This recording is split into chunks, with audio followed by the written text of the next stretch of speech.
As submissões fazem parte do wrestling profissional desde que os tempos em que um simples full Nelson já parecia algo assustador. Hoje, graças à influência do MMA, os lutadores precisam usar golpes mais realistas, dolorosos e impactantes. E ao invés de dizer "eu desisto", eles simplesmente batem em sinal de rendição, o famoso tap out. E com essa revolução, nasceu também uma história ainda mais rica e icônica das submissões que os fãs tanto amam. Então galera, nesse vídeo eu vou falar pra vocês algumas famosas submissões da história da luta livre e quais são os seus inventores. Mas antes da gente prosseguir pro nosso vídeo, não esqueça de curtir esse vídeo, se inscrever no canal, ativar o sininho e comentar aí embaixo tudo isso que eu vou passar pra vocês, beleza? Então, sem mais delongas e sem mais papo furado, partiu pro vídeo. Ankle Lock. Mesmo nos primeiros dias do UFC, a WWE já tentava incorporar lutadores de verdade, os chamados shooters, ao seu mundo. E o primeiro grande nome a fazer essa transição foi Ken Shamrock, o primeiro astro do UFC e o pioneiro nesse tipo de crossover. Com ele veio também um golpe simples, mas absurdamente devastador, o Ankle Lock, ou a chave de tornozelo. E Shamrock pode até ter sido responsável por trazer o golpe para o Pro Wrestling, mas quem realmente o transformou em uma ameaça real foi o nosso herói olímpico Kurt Angle. E a forma como ele aplicava essa chave fazia parecer com que o adversário estava a milímetros de ter o pé arrancado para fora. Depois dele, nomes como Jack Swagger e mais recentemente Chad Gable também adotaram o Ankle Lock, sempre com o mesmo objetivo: causar o máximo de dor e forçar o adversário a bater o mais rápido possível. Walls of Jericho. Você pode chamar de Lion Tamer ou Walls of Jericho, mas no fim das contas é tudo uma variação de um dos golpes de submissão mais antigos da luta livre, que é o Boston Crab. A versão clássica prende as pernas do oponente e força a parte inferior das costas. Já a versão de Chris Jericho vai além. Ele puxa o adversário mais alto e pressiona o joelho direto nas costas, aumentando ainda mais a dor e o impacto visual do movimento. Acredita-se que a inovação desse golpe tenha vindo de um lutador chamado Jim Lodos, pela sua inovação e popularização. E se você ainda duvida da eficiência de um golpe como esse no mundo real, em 2017, o lutador de MMA John Mears venceu uma luta aplicando exatamente um Boston Crab.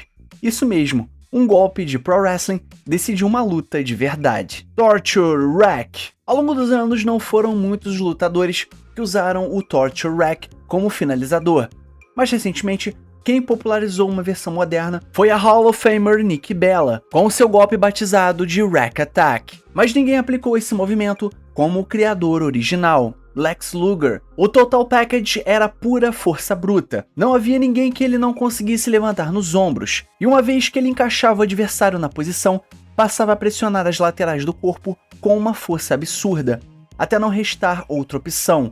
Ou a pessoa batia em desistência, ou corria o risco de ter as costelas esmagadas ali mesmo. Crossface Chicken Wing. Após quase uma década longe da WWE, o ex-campeão mundial retornou com um objetivo claro: recuperar o título que, tecnicamente, ele nunca perdeu. Mas depois de ser derrotado limpo por Bret Hart, algo quebrou dentro de Bob Backlund. Ele enlouqueceu de vez e passou a infernizar a vida dos adversários com um novo golpe, que rapidamente virou a sua marca registrada, o Crossface Chicken Wing. Uma finalização quase impossível de escapar, que o levou de volta ao topo da WWE, ainda que por pouco tempo. Bob Backlund até conquistou o título, mas ficou com ele por apenas 3 dias, perdendo para Diesel em míseros 8 segundos. E não são muitos os lutadores que usam o Crossface Chicken Wing, mas existe um lutador britânico que usa essa submissão, que é o Marty Scurll. Figure 4 Leg Lock. Por mais de 40 anos, Ric Flair fez adversário após adversário pedir arrego depois de sentir na pele a dor do insuportável e temido Figure 4 Leg Lock. O golpe virou sinônimo de Ric Flair e inspirou praticamente todo lutador da história a também tentar aplicar a famosa chave de perna. Mas, apesar de toda a fama conquistada por Ric Flair, foi outro Nature Boy que realmente popularizou a manobra. O criador e primeiro grande nome a aplicar o golpe com destaque foi o Nature Boy original, Buddy Rogers, e o primeiro a transformar o Figure 4 Leg Lock em uma das finalizações mais icônicas da luta livre. Hell's Gate. Durante anos, o Undertaker lutava como um morto-vivo.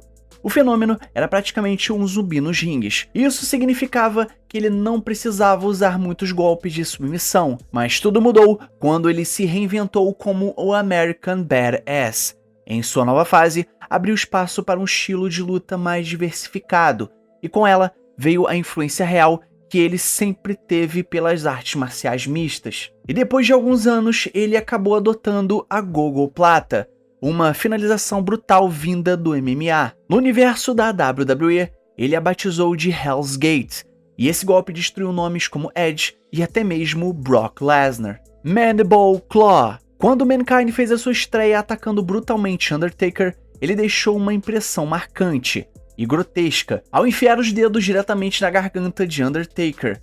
Assim nascia a Mandible Claw, uma das submissões mais bizarras e dolorosas da luta livre. Curiosamente, quem também adotou esse golpe foi a doutora Britt Baker, na AEW. Mas ela foi além. Combinou o Mandible Claw com o Rings of Saturn, criando uma finalização ainda mais devastadora e perfeita para fazer qualquer estrela implorar por misericórdia.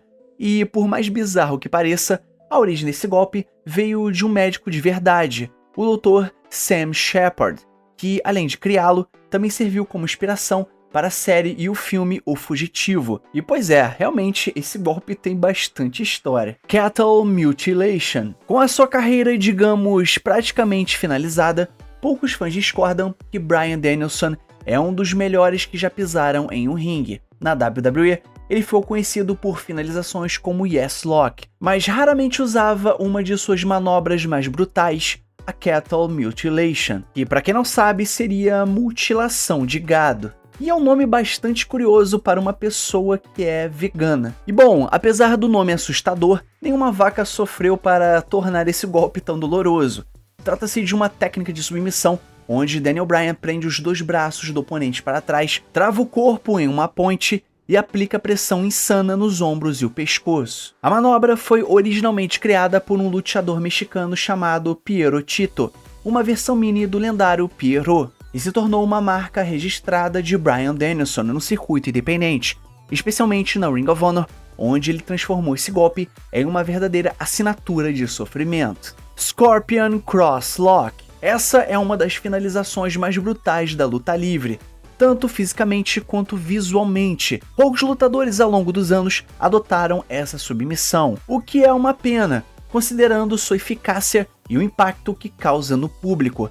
Entre nomes que usaram com destaque está Bull Nakano, mas foi Paige, durante a sua passagem pela WWE, quem trouxe a manobra de volta aos holofotes. Ela rebatizou de PTO, ou seja, Page Tap Out. E com esse movimento, ela fazia suas adversárias implorarem para sair do ringue o mais rápido possível. Sharp Shooter. Graças a Bret Hart ter popularizado o golpe e praticamente todos os grandes lutadores canadenses terem seguido o exemplo, muita gente pode achar que foi o próprio Hitman que inventou essa manobra. Mas na verdade, ele apenas a adotou de uma lenda viva chamada Sting, que chamava de Scorpion Deathlock. Mas os fãs mais fervorosos sabem que Sting foi quem primeiro deu visibilidade ao golpe na América do Norte. No entanto, quem realmente inovou essa finalização pela primeira vez foi o lendário lutador japonês Riki Choshu. Então galera, chegamos no final do nosso vídeo, não esquece de curtir esse vídeo, se inscrever no canal, ativar o sininho e comentar aí embaixo tudo isso que eu passei pra vocês, beleza? E o mais importante, é claro, somos Pro Wrestling. Valeu e fui!